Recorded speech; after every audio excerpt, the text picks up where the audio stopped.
Welcome to GunTv. Today I am out at the range with Steven, aka the GunLifeCoach. We are going to have a great day. Before we dive in, Steven is going to give you a quick overview of who he is.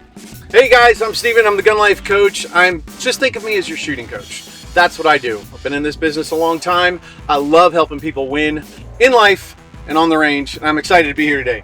Awesome. Today we are going to talk about training, more importantly, good training. Not all training is equal. I have a fitness and a faith background, and one thing I like to think of is just because you're working out, you're not benefiting yourself. If you're doing stuff to hurt yourself, you're actually hurting yourself in the long run. Same thing with the whole faith side of things, is if you're reading a wrong translation of the Bible, it is not benefiting you at all. So with that being said, Steven, what I've learned from him is his training is absolutely amazing. We'll dive into all his credentials and everything towards the end of the video. But when you think of training versus good training, what kind of pops in your head? Well, a lot of things pop in my head, but let's be focused here. So, you're talking about fitness, and one thing that I remember about fitness, and you're probably more pro at this than I am, but we want to be sustainable and repeatable in our movements, right? It's really not much different on the range, except we're using more tools than just weights. So you want to create an environment to where you can have sustainability and repeatability in your training, so you're perfecting every repetition that you're putting down range, every round that you're sending down range. And another point is being consistent, and is it becoming a subconscious moment for you? Absolutely. Is it becoming a subconscious moment? So when we were talking the other day, we were talking about bringing your most subconscious pistol. And a lot of people don't really understand that what they do every day that is subconscious, it parallels to anything else that you can do. Right. I'm just here as a conduit to help you learn how to be subconscious with the shooting platform that you're bringing to the range. So we don't really think about writing our name, because we've done it thousands and thousands and thousands of times. But are you good enough? Are you doing the work that you need to do to make sustainable, repeatable successes on your target within a certain amount of time with what's at the end of your hands, whether it be a pistol or a carbine, shotgun, or precision rifle? Yeah. One thing that in the martial arts world that I learned a lot is people always think when it comes down to it, you're in the grid of things, something goes wrong, people think you're automatically going to become John Wick in that moment. Yeah. When realistically, you're going to result to your lowest level of training. Yeah. So you mentioned the subconscious is like, that has to be your natural reaction, because just because you had an amazing day on the range one time 3 years ago doesn't mean something's going to happen and you're going to go right back to how deadly you were shooting. You will result to your lowest level of training, not your highest. Right. That goes back to our own, being humble and setting our own expectations.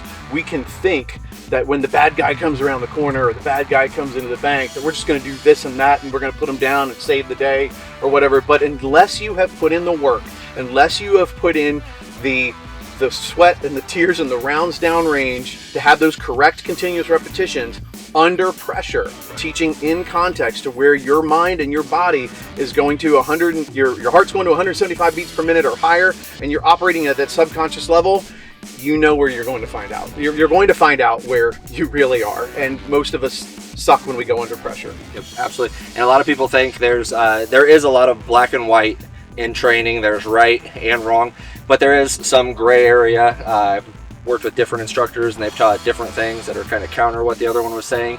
Doesn't mean either one of them are wrong. Now, as we time together, we'll find things that are definitely wrong and things that are definitely right. We're going to dive into some cool drills, and the reason I bring Steven on GunTv channel is not because he has a big following, not because how good looking he is, not because of how amazing of a shooter he is, but because his stuff works. He has the credentials, he has the knowledge, and I trust my own training with him to protect my family, my people, and that is why I brought him on this channel. Steven, we are so glad to have you here. Yeah, man, it's very cool. I'm very blessed, and we've got a beautiful day here today. I'm looking forward to running some drills and seeing where we're at today. And yeah, let's get after it. Cool. Let's shoot some rounds.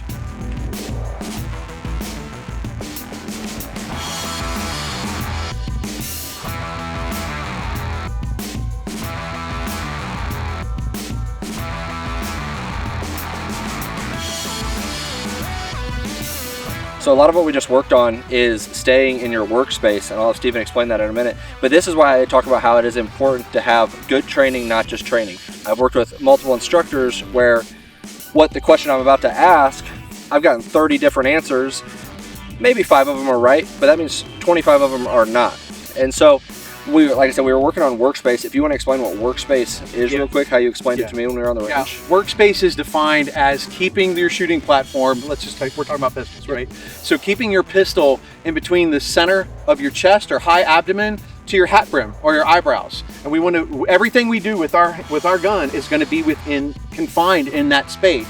Think of a lasered box or a cone, if you will, right? So when I'm shooting, when I'm loading, unloading, reloading, I'm using my workspace, right? So, that's workspace. Right, and so a big issue that I was doing, which was corrected, is on one target I'm over here, I was completely coming in here to go back over here. A small change is staying in my workspace. I'm coming here, still bringing it in, but it's still following as I'm going to pushing right back out. Yeah, right? Because you're keeping your gun in view, even if it's peripheral, and you're not having to change your point of aim based on the gun being out of your workspace and getting that dot or your front sight up into workspace. Right. And so the question I had on top of that, as obviously I'm right here with you guys, I'm trying to learn as well, and that's why I have a great coach. Now, so that workspace is great stationary, but what happens when it comes time to move? So you're shooting 5 yards, 15 yards, but you've got to book it behind cover. When you're running, is your pistol up? Is it down? Is it swinging around? Like, what would you recommend for that? Because obviously you're not going to come here and run right here. What's the best place that you would say for that? And is it one of those gray areas that we were talking about? Now, honestly, it comes down to we are shooting. I'm training people for self-defense. Absolutely. All right, so I want to try to give them the easiest possible thing for them to understand and implement for them to be successful.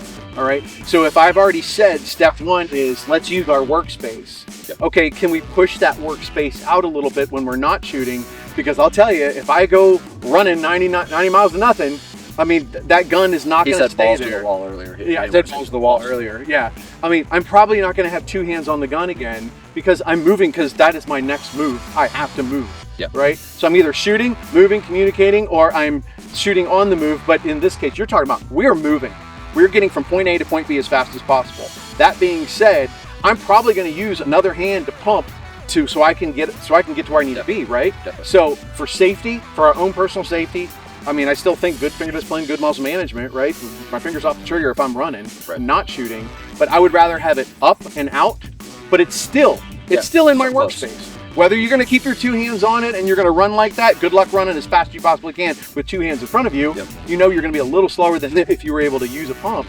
But I would keep it up and out and away. Why? Because I can see my gun. Right. I can see my gun. Not to mention, I can inspect my gun to see if there's a mag in it because of subconscious activity and I dumped a mag and I need to put a new one in, or the chamber's to the rear, or what have you. Right. So that's what I would do. Keep it efficient, keep it simple, out and away, but it's still in my workspace. Yeah, cool. And for all of you guys watching, that'll be $200 because that's a class in itself right there. But no, hopefully that's why you keep coming to this channel, to learn little by little and understand that I don't speak on this platform as an expert. I've spent my time in the industry, but I work with experts so that I can keep perfecting my craft and learning as well. Hopefully you benefited from that little talk. Back keep to the shooting. range.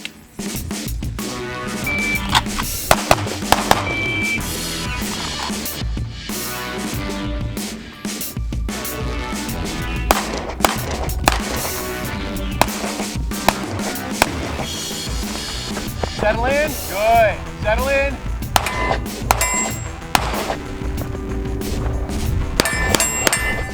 So Ian, when we're doing drills like this, I mean, as you can tell, like we're getting the heart rate up, we're huffing and puffing, and we've got to fight whatever's happening to our body to make sure we still put rounds where we want them to do. And you know, in my past, I'm prior military, prior law enforcement, did a lot of work teaching the special operations community.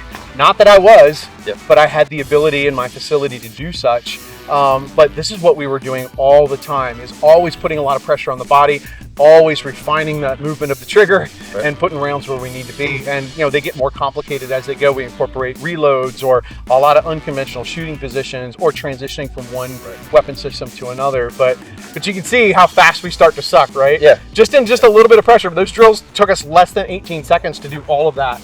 And it's still, it's like, it keeps you humble. Like, oh man, I shoulda, coulda. Yeah, shoulda, coulda. Right. You know, and that's not even a ton of pressure, but that's just a little, little idea for what we want to do to keep shooters in a realistic mindset of what their capabilities are. And that's what, again, just completely a side note, that's why it's so important for people's fitness level to be up. Yeah. Like, I think all gun laws are stupid, but if there was one, I think you should have to pass a fitness test to be able to carry a gun, because you see a lot of people and their natural reaction is, oh, I'll just shoot them. I'm like, Right. That's not the logical answer a lot of times. No. So this is my encouragement to everybody watching as well, and what you're going to see a lot of on this channel is at the range, but you're also going to see fitness, is get in shape.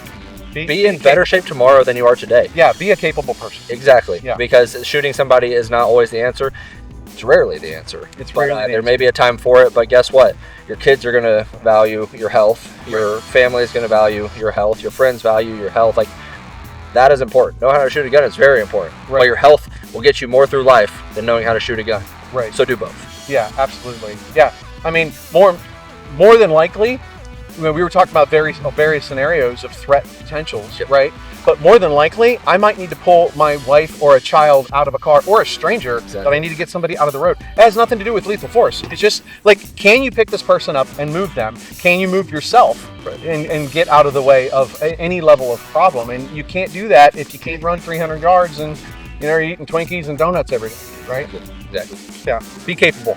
Be dangerous. So I hope you enjoyed our range day. There is a reason that I have personally hired Steven as my coach. That reason is hopefully stuff that you saw throughout the video. He knows what he's talking about, and he can make you a better shooter.